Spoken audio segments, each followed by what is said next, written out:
inspires people to be a force for good in their communities, starting with the one thing they can control, their worldview. Please join me in welcoming Mr. Adam. Thank you so much. It is amazing to see this room packed out. I really had no expectations going into this, but this certainly feels really good. Thanks for boosting my positivity right out of the gate. Yes, so I have a jam-packed workshop for you today, so I'm just going to jump right in and introduce you to your happiness ambassador. That is me, one Adam Peters. I am a member of the Downtown St. Pete Toastmasters Club. Yeah, and I'm a certified master practitioner in neurolinguistic programming. All that means is I'm a big nerd, and it's important in context because there's a lot of neuroscience-based information in this positive influence framework.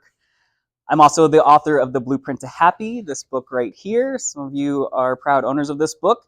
And I am the creator of the Community Happiness Project, which we'll be talking about near the end of today's workshop, which all of those things have been covered on these news outlets. So it has definitely gotten some interest, and I'm so excited to share with you some of my journey.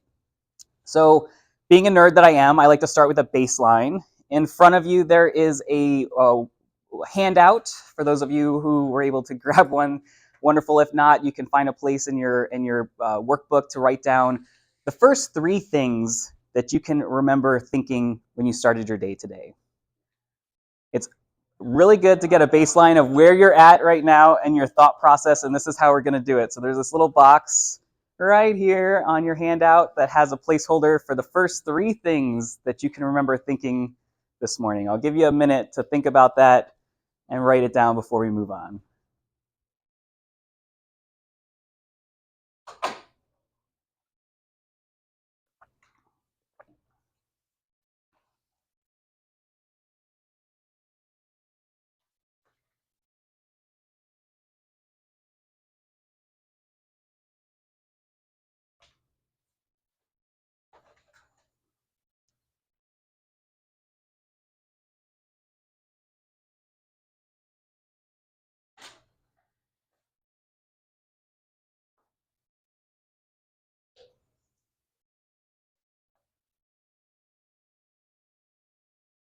All right, great. We're going to come back to this not too long from now, so keep that in mind. And if you think of anything after, go ahead and write that down as we go. But question for you: who here in this room would like to be a positive influence on those around them?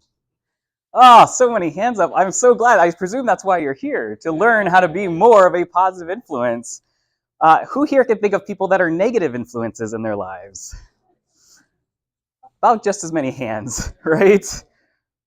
What if, despite all your efforts and all of your best intentions, what if you might be a negative influence on other people?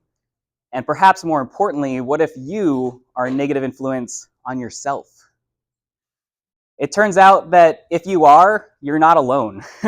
You are one of many people that have what's called a negativity bias. And we're going to dig into that here shortly. But human beings tend to have this preference for negativity, and most people are at a 1-to-3 ratio of 1 thought for every 3 negative thoughts, right? So that's where most people are. And what we're trying to get to with positive influences, we're trying to get down here to this 3-to-1 ratio. Barbara Fredrickson, who is the pioneer of positive emotions, studying them, she has studied this and said that about at a 3-to-1 ratio is when you hit flourishing. When you can have that positive mindset is when you really take off in terms of your agency and your sense of well-being. So that's what we're trying to get y'all to today. Before we move on, I just want to do a little shout out to my niece Summer Graziano, who illustrated these lovely little comics.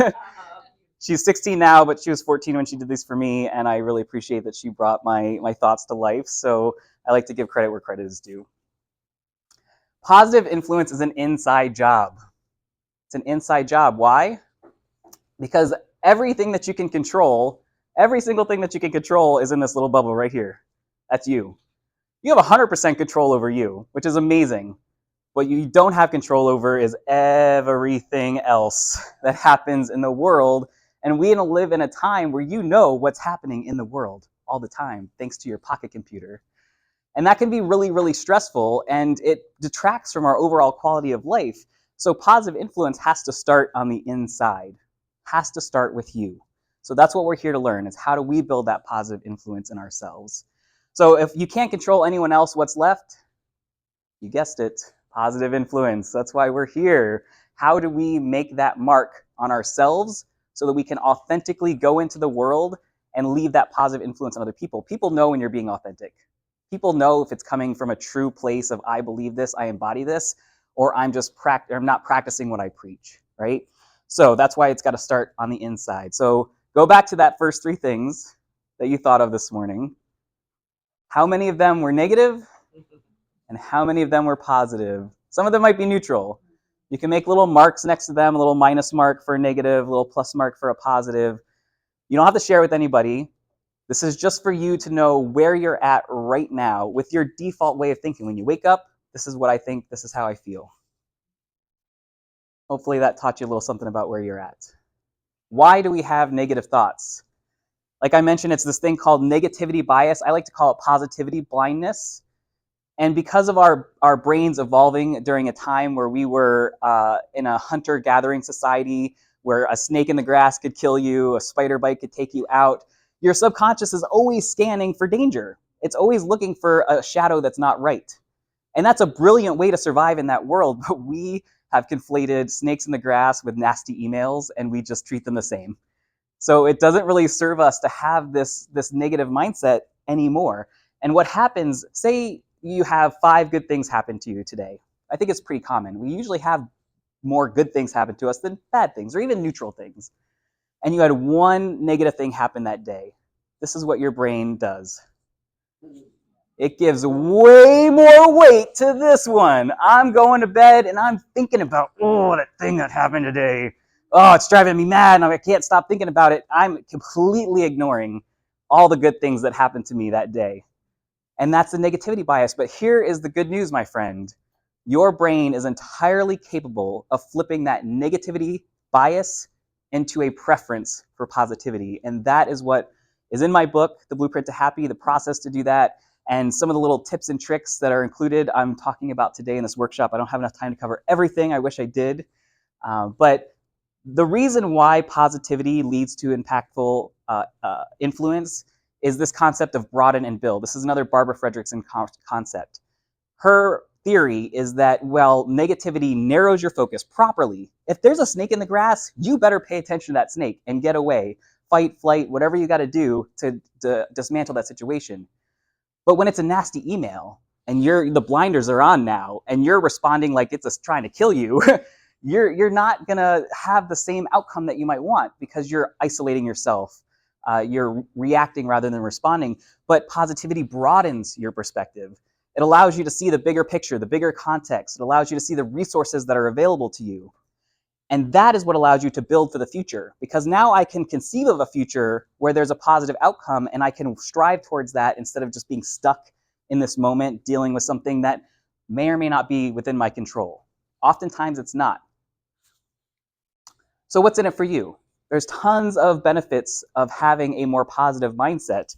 The first one is my favorite. It makes you a better problem solver because of that broader perspective. You have more ability to reach the rational parts of your brain when you have a preference for positivity, because when you're positive, you're signaling to your brain, I'm safe, I'm good, there's nothing to fear here. I can allow myself to think more broadly.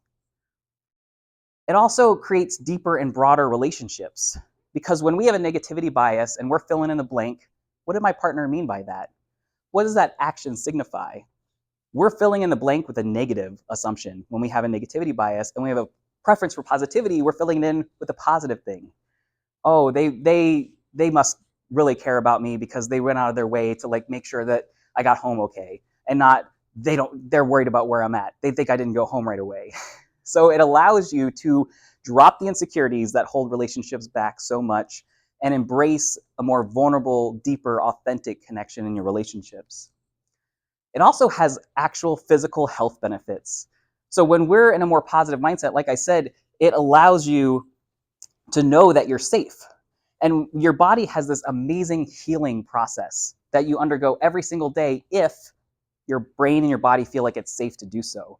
So if you're chronically worried, if you're negative all the time, your brain's like, man, something's off. I don't have the time to heal. I need to be vigilant.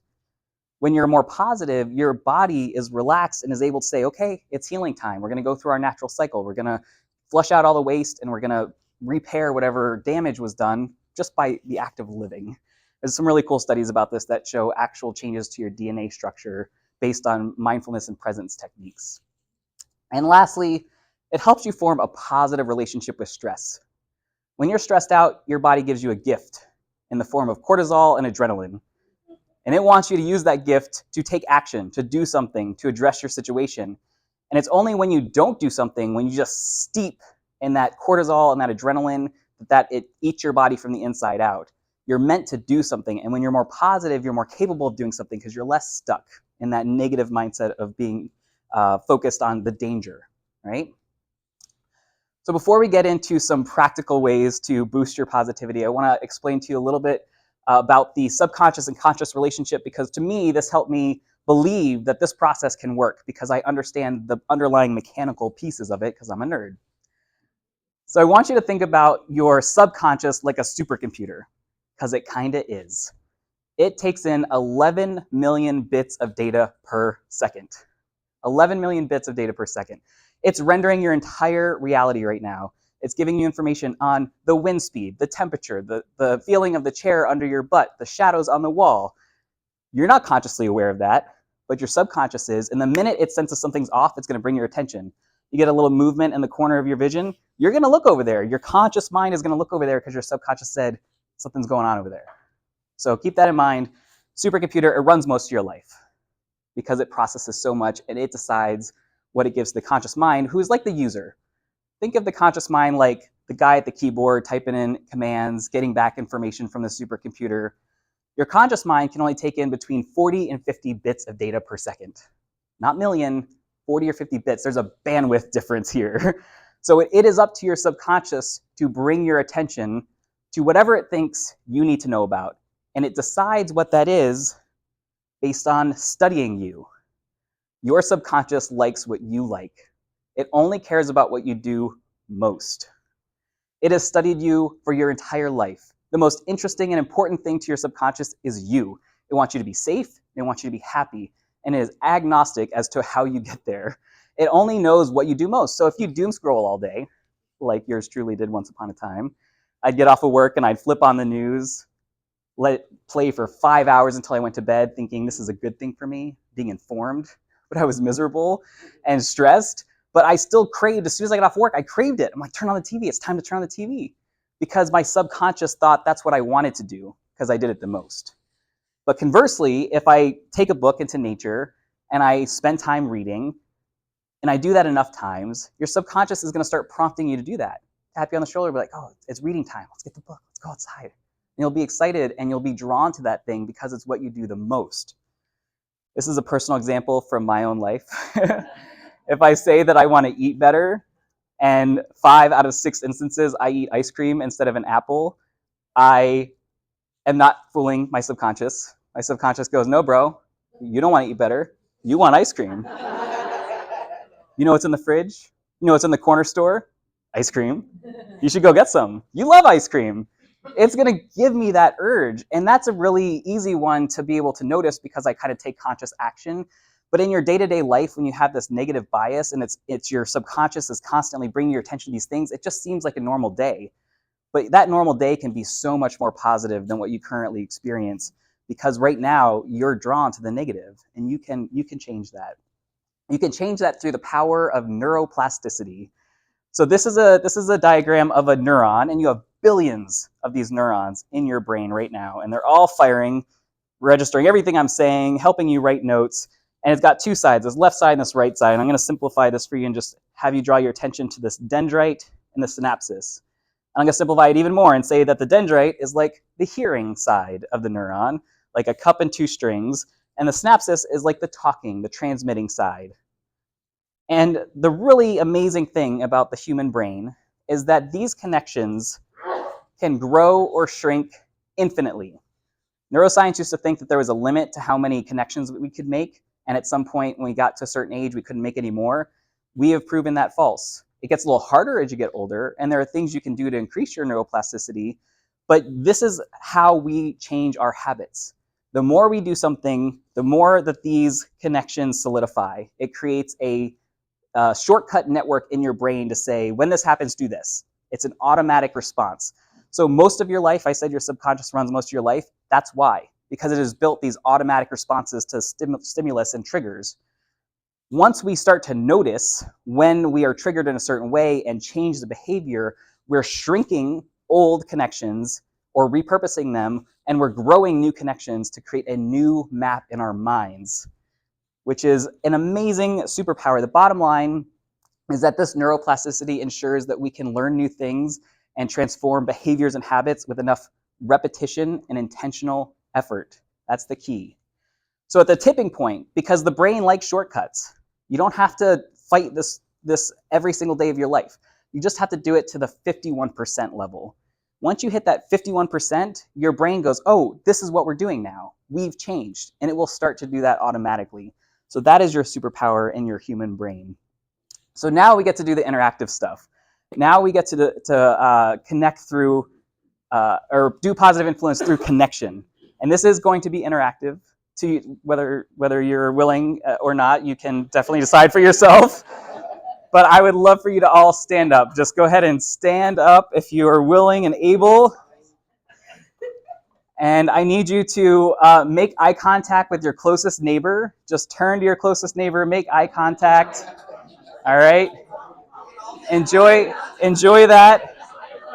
And then this is important. You didn't sign a waiver to be here, but I need everybody to high five like you just won the 1984 All Valley Karate Championship. Yeah! Yeah! Yeah! Great job. Go ahead and have a seat. Great job. Ah, didn't that feel good? Not only Not only did you make a connection with somebody by looking them in the eye, there's nothing more impactful to the human psyche than connection. It is one of the reasons we have survived for so long. So when you make that eye contact and it feels friendly and it feels good, that is a positive influence on you. So when you're walking down the street, you can make eye contact with the people that you're passing. That little spark of connection will have a positive influence on you and the person that you just made that eye contact with. And when you high five, we're going to talk about this a little bit more, your body movement and what you do with your body absolutely influences your brain. And so when you do something that is associated with victory, with happiness, with celebration, you're positively influencing your mind to say, something amazing just happened. And it doesn't matter if something did or not, you define your reality. That is the beauty of how the brain works. It's not objective reality that matters, it's subjective reality that matters. So great job with your positive influence here. This next one is about word choice. This one is really big, especially for us Toastmasters, right? We talk about word choice a lot, but we're going to go through an exercise. I'm going to show you 2 lists of words, and I'm going to have you watch this list silently, and I want you to just pay attention to how you feel in your body and what emotions might come up as you read this list of words. And at the end, I'm going to ask you how you felt, so be prepared to give me that little bit of feedback if you don't mind. So your words matter a lot. Keep that in mind as you watch this list.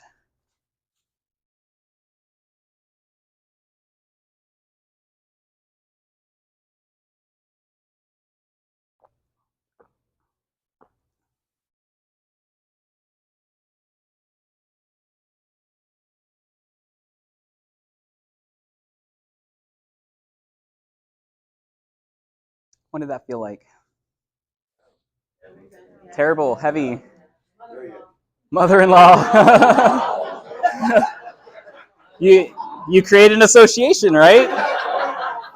I hear these negative words, I think of mom-in-law. Did anyone feel anything in their body? Yeah? Yeah. I tend to hold my breath when I read this list. Like that's one of my reactions is like I'm like bracing for impact. So that was obviously the negative list. Now I'm going to give you a second list to read, and I want you to, the same homework, pay attention to what you're feeling in your body and what emotions might come up.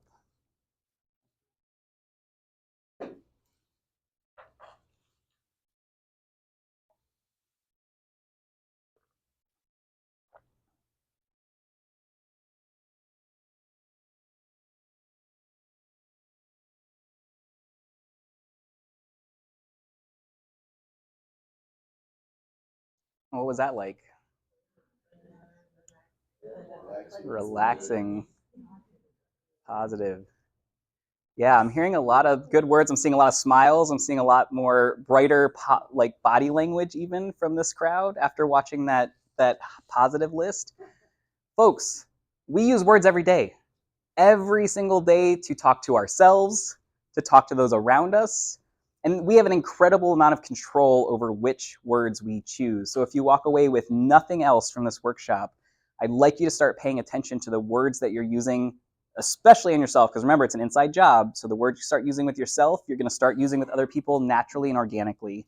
This is an amazing way to positively influence yourself, to boost your mood, and to broaden your perspective because you're constantly signaling to your brain, I'm good, I'm great, I'm in a really good place. It's going to make you a much more innovative person and a great problem solver.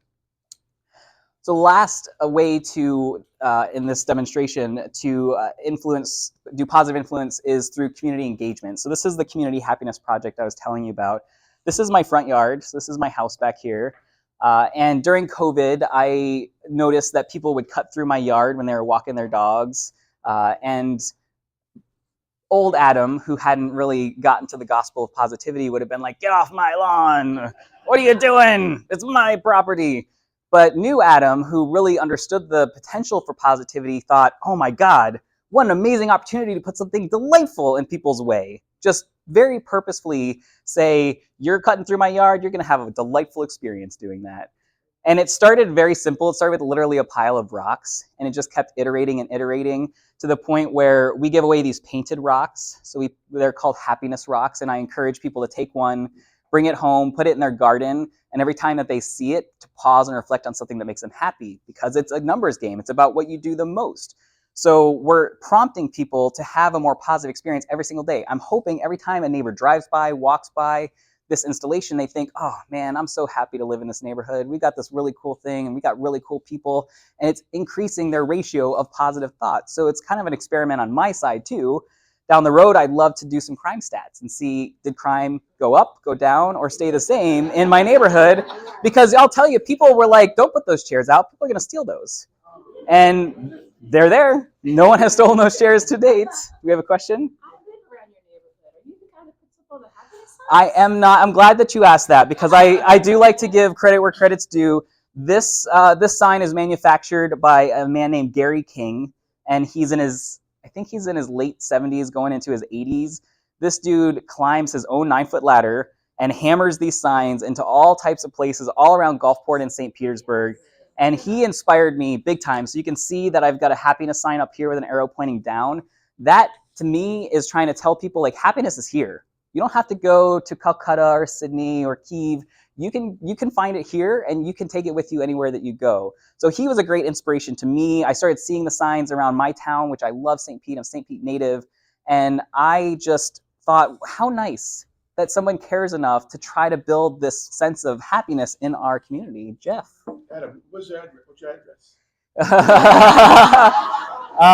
You can actually, I have some materials afterwards if you want to get with me. I have a community happiness webpage. It has a little treasure map to how to get there. It has a cross section of my street, so we can get you there if you want to check it out. And I highly recommend you do. We just had a big rock painting party, so I'm going to be going out of town for the summer, and we wanted to have enough rocks so that while I'm gone, there'll still be enough to distribute. So by connecting with my community, and by the way, here's just a small sample of the activities that have occurred because this happiness spot is here. We don't have any parks in our neighborhood. We have tons of kids, and that was another thing that I noticed. And obviously, kids are drawn to this spot, but I've also seen adults be just as playful and excited to see this and interact and engage with it. And to me, that was more the point than trying to hit kids, because kids know how to be happy by default. It's us adults that tend to like ruin that.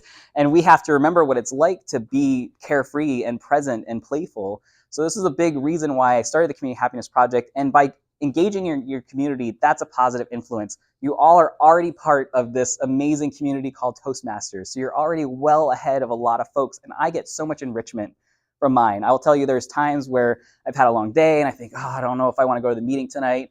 I always go. And I'm always so glad that I did, because it's such a great group of people, such good energy. They're so supportive. And having community is a great way to be a positive influence on yourself and those around you. So we have checked off 3 different ways to be a positive influence on yourself, make a connection, the word choice, and the community engagement. I'm going to take you through a couple more real quick. I think we've got time. Posture and body movement. So if anyone's seen the Amy Cuddy, very famous Amy Cuddy TED Talk about power poses, they work. It's true. And the reason, I just want to put additional color on that, the reason it works is because, again, you're signaling to your brain, I'm safe.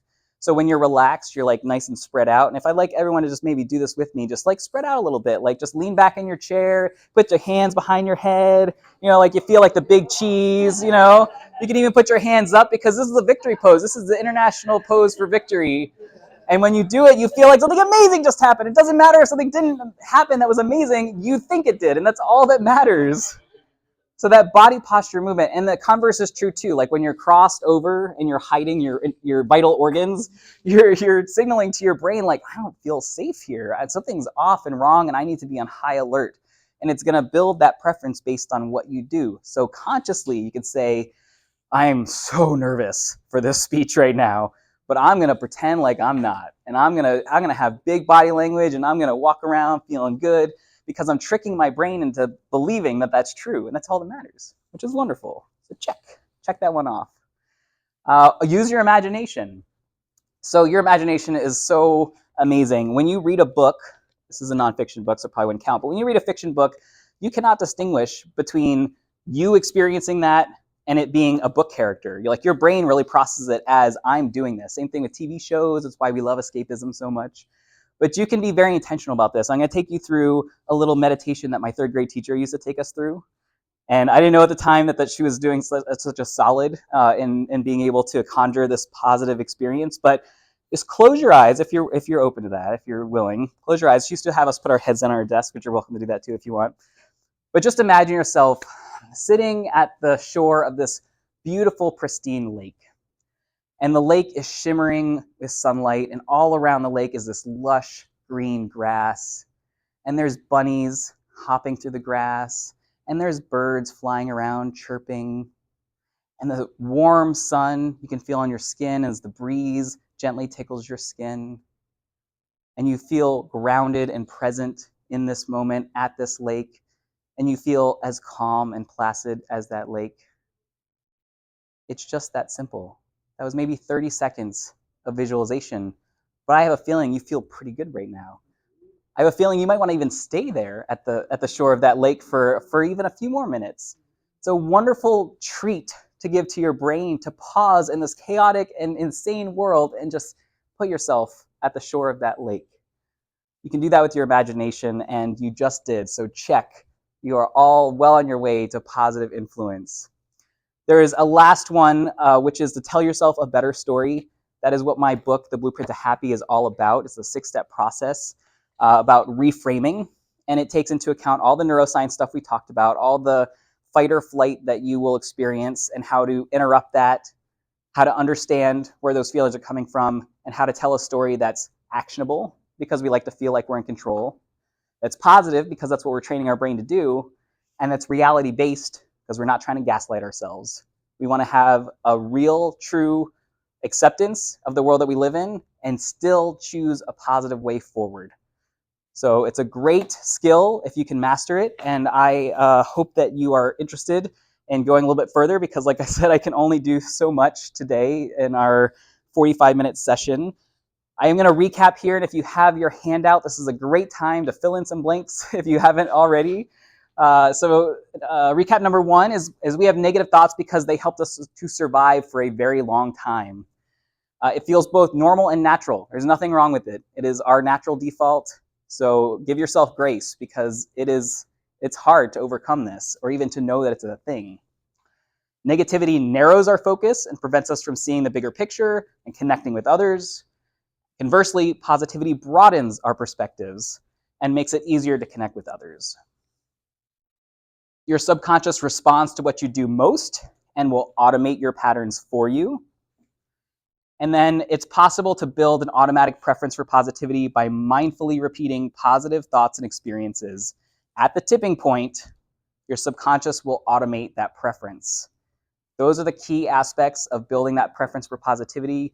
You can use some of the techniques that we went over to do that through word choice, through connection, through that community engagement, and so many more. There's 19 best practices in the Blueprint to Happy. And it just so happens that there is a full Positive Influence online course. It's about 2.5 hours of recorded content. It talks about some of this stuff that we've already talked about, but it goes much, much deeper into the process about how to build that preference by telling yourself a better story. And if you order today, there is on the back of your handout, there is a QR code for the online course. There's also a coupon code. You get $10 off if you order today. And if you order today and you find me, I have a bunch of my books with me. I will give you a free signed copy with the confirmed purchase of your online course. I hope that interests you because I genuinely believe that everybody in this room has a life's purpose and has a life's work that they're working on. And your ability to accomplish that with flying colors is this positive influence will be your jet fuel to whatever goals that you're working towards. There's literally no downsides. So with that, I will ask my facilitator to share any additional information that is necessary, and we have some time for Q&A as well, and there's a survey that you can fill out for your experience today. I feel like I just got an energy drink for positivity. All of you are going to be happy. I expect to see you high-fiving as you go along. I wish you would be every morning. Oh, thank So you. thank you. Give it up again for Mr. Adam Peters. Thank you. The world needs this a lot. We all need it. For you, those of you that want that QR code for the program that he just offered, I have more. Let me know if you need some. And then finish the survey and leave it by the corner so that way I can collect it. All right? Thank you. Thank you so much. So we've got time for questions if anyone has any before we wrap up. You said there's a tipping point. Yes. What practice or what period or time frame or something? Yeah. Like that? It's a great question. So the question is, what's the time frame for the tipping point? And truly, it's different for everyone. So there's a very popular belief that it takes 60 days to learn a habit. And that might be true for some people, but for others, it might be 90 days. It might be 120 days. And it really depends on how ingrained the old habit is how long it's going to take to build the new habit and how consistent you can be. So it's not a super satisfactory answer to say it depends, but it depends on how ingrained you are. Question? No. Any questions? Oh, sorry. Go ahead. Tell me a little bit about neuro-linguistic programming. Okay. What is that? Yes. What are you in? Yes. So the question is, talk a little bit more about neuro-linguistic programming, NLP. So neuro-linguistic programming at its core, the way that I internalize it, is if your brain is a computer and the programming language that it uses to run its everyday functions is language, which it is, the words that we use, then if you change the words that you use, you're reprogramming your brain in whatever way that you want. You can be intentional about this, and you can become very analytical in the way that you think. You can be very compassionate in the way that you think. It's just choosing the word choice. And then there's another layer around understanding how the subconscious works. So your subconscious is more of a auditory, kinesthetic, visual entity. It doesn't really work as well, you can't really have a conversation with it, but you can visualize the things that you want. So in NLP, there's this practice of, I have this negative emotion. I'm going to sit with my body and I'm going to ask myself, where do I feel that negative emotion in my body? Okay, it's in my sternum. Okay, what color is it? I'm visualizing, I'm asking my subconscious, what color is this? Oh, it's bright red, it's flashing, and it's like this globe. And I can visualize shrinking that globe to shrink that emotion, because now I'm having a nonverbal conversation with my subconscious and aligning my conscious mind with my subconscious mind. Remember, your subconscious has studied you your whole life, so you have to be authentic with how you communicate with it, because it's only going to believe your patterns. So, little long answer to your short question, but I hope that adds some flavor. What are your thoughts about EMDR? Is that something that you study? Yeah, I haven't studied. I have been a recipient of EMDR because the question is, do I know much about EMDR? EMDR is eye movement desensitization movement, and it's a bilateral stimulation where you look left and right, or you can tap left or right on your legs, or you can do it on your chest. And it's a way to integrate trauma is its main use, and it's extremely useful. So in my book, I talk about understanding the significance of your early childhood, because a lot of our personality is locked in by the age of 7, and all of our experience up until that point informs the rest of our belief system in life. And if we don't update that belief system with new experiences, we're 7-year-olds walking around in adult bodies, which explains a lot, if you ask me. But integrating that trauma, because it doesn't matter if it's a little t trauma or a big T trauma, it still matters to you, and it still might be holding you back in your current life. So I'll give you an example of one reason I did EMDR. I used to be a nervous traveler. Like consciously, I was like, I'm not nervous, I'm good, I'm fine. But my body was like, no, you're not. I'd have all kinds of tummy issues. And so I went and I did this EMDR, and I learned that in my family dynamic, when we did road trips, there was a lot of fighting. We were late a lot. We got lost. It was just very unpleasant when I would travel as a kid. And so I internalized this unpleasant feeling and poured it over into my adult life. And so being able to integrate that through EMDR told my brain, it updated my perception. I'm 38 years old. I'm the master of my destiny. I choose when I go to the airport. I choose, whether or not I'm going to get caught up in an argument. And that really helped me progress. So it's a great mix and match if you need that extra help to incorporate things like EMDR. I'm so glad you asked. I found it absolutely life-changing for myself and my body. Wonderful. That's great. Awareness is the first step, and that's what I am here to do, is to bring first awareness about how the brain works, what you can do to make changes, and then it's up to you. You have that ability to consciously direct what you do once you know. I was wondering if you did a formal NLP training? I did. INLP Center. Oh, yeah. Nice. Yes. It was during my COVID hiatus when I was stuck at home, and I actually kind of sat down, had a conversation with myself. I was like, hey, man, a lot of people your age are dying. Are you cool with how you lived your life? Are you happy with how you lived your life if you died tomorrow? And the answer was no. It was a very fast no. I was like, nope. And once that toothpaste is out of the tube, you got to do something about it. And so I started reading more self-help books. I read The Body Keeps the Score, which is where I learned about EMDR. I read about No Bad Parts, which is where I learned about how the personality gets locked in at the age of 7. I wanted more, so I did traditional upskilling through online courses, and I got certified to be a life coach. And I decided that I wanted to spend my time trying to make the world a better place, selfishly a little bit because I live here and I want it to be nice, but also because I think it's kind of our responsibility as humans to try to be a positive contribution in whatever way that looks like. It can be big or small, but it all adds up. I met Hope, Jean, and Fabiola in Orlando. Oh, when? This was about a year ago. Nice. Oh, I love Fabiola. She's delightful. Yeah. Awesome. Any other questions? Did everybody get? We had a QR code. Sign of the time for our survey. Yes. Yes. Feel free to provide feedback. I am only 2 years old as a Toastmaster, so I could always use the feedback about things you'd like to see, things I can improve on, and what really landed for you. So all feedback is appreciated. So let him know how we felt. Thank you. Thank you. Awesome.